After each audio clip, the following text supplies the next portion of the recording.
जिसने अपने बच्चों के पेट भरने के लिए दर्द में भी संगीत बजाना नहीं छोड़ा। शहर की चमक के पीछे छुपा अंधेरा। रात के 12 बजे थे। शहर की गलियां सज धज कर रोशनी में नहा चुकी थीं। एक बड़े शादी हॉल से पटाखों की आवाज़, ढोल की थाप और शहनाई की मिठास हवा में घुली थी। हर कोई खुश था। किसी के बेटे की बारात थी। दूल्हे के दोस्त नाच रहे थे, रिश्तेदार वीडियो बना रहे थे और बैंड वाला अपने सुरों में सबको झुमा रहा था। पर उस बैंड में एक आदमी था, रघु, जिसकी आंखों में चमक नहीं थी। वो ट्रम्पेट बजा रहा था, मगर चेहरे पर एक अजीब सा दर्द था।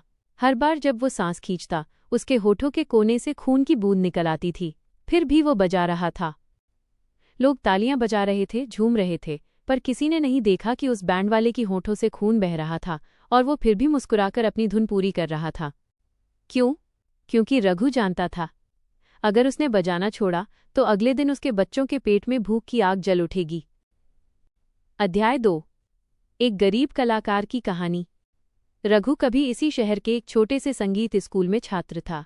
संगीत उसका शौक नहीं, उसकी सांस था। बचपन में ही पिता चल बसे।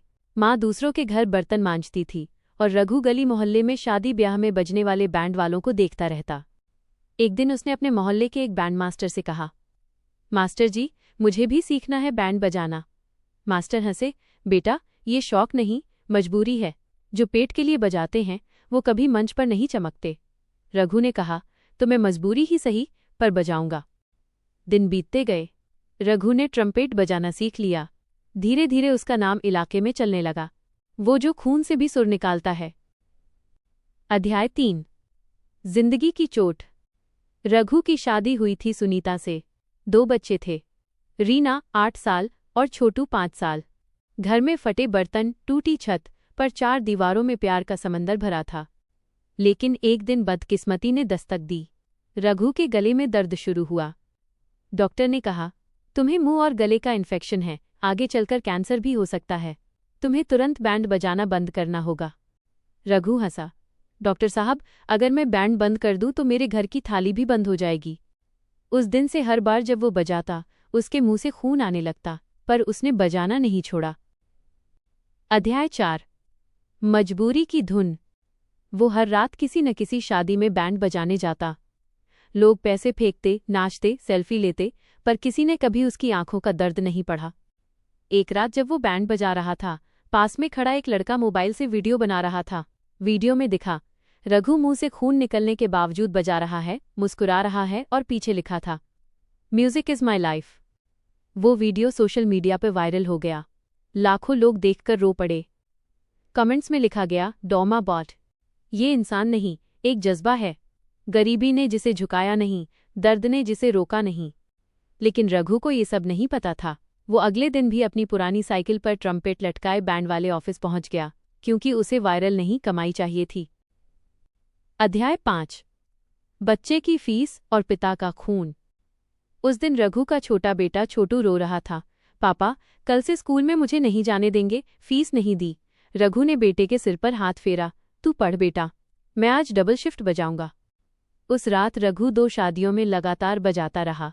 दूसरी शादी में जब वो ट्रम्पेट पर लंबा सुर निकालने लगा, खून का बड़ा छींटा उसके सफ़ेद कोट पर गिरा। लोग डर गए। मालिक बोला, अरे रघु, अब छोड़ दे ये काम, मर जाएगा तू। रघु मुस्कुराया, जब तक रोटी नहीं मिलती, मौत भी भूखी रहती है। वो बजाता रहा और आखिर में बेहोश होकर गिर पड़ा। अध्याय 6। वायरल से इंसानियत तक। रघु को अस्पताल ले जाया गया। डॉक्टर ने कहा, अगर ये जिंदा है तो इसकी वजह है इसका हौसला। वो कई दिन तक बेहोश रहा। इसी बीच उसका वीडियो वायरल होकर हर जगह पहुंच गया। News channel, social media, YouTube, हर जगह एक ही नाम गूंजा, मजबूरी में बैंड वाला। लोग दान देने लगे। एक यूट्यूब चैनल ने उसके परिवार के लिए फंडरेजिंग की और एक संगीत कंपनी ने कहा, रघु, अब तू हमारे साथ म्यूजिक सिखा, तेरी आवाज़ नहीं, तेरी आत्मा बोलती है। अध्याय 7। जब सुर बने प्रेरणा।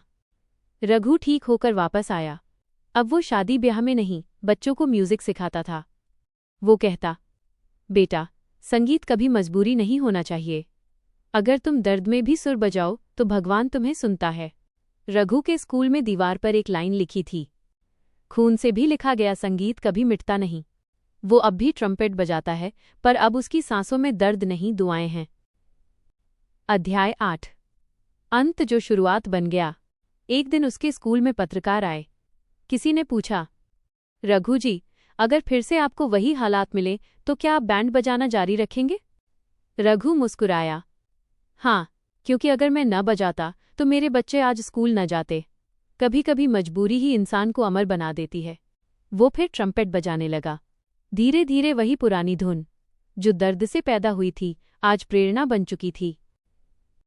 समापन। YouTube narration style. दोस्तों, ये कहानी थी रघु की, एक ऐसे बैंड वाले की जिसने खून से भी संगीत बजाया। अगर आपने भी कभी जिंदगी में हार नहीं मानी तो इस वीडियो को लाइक करें, शेयर करें और चैनल को सब्सक्राइब करना न भूलें, क्योंकि हर इंसान के अंदर एक रघु छुपा है, जो दर्द में भी सुर